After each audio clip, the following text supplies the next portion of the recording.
Welcome back to my channel. তো আজকে আমার এই চ্যানেলে দেখবেন কিভাবে আমি ঝটপট করে 3-4 মিনিটের ভিতরে ইলিশ মাছ আর লাল শাক দিয়ে রান্না করি।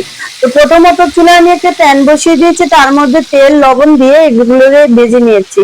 তো এরপর আমি নিয়ে নিয়েছি লাল শাক আর কাঁচামরিচ, তো এগুলোকে কুচি করে নিয়েছি আলগা একটা হাঁড়িতে। তো মাছগুলো ভাজা হয়ে গেলে ওই মাছের তেলের মধ্যেই আমি দিয়ে দেবো হচ্ছে পেঁয়াজ বাটা। খুবই সামান্য অল্প উপকরণ দিয়ে এই রান্নাটা যে এত সুস্বাদু এত মজাদার, আপনারা না খেলে বুঝতেই পারবেন না।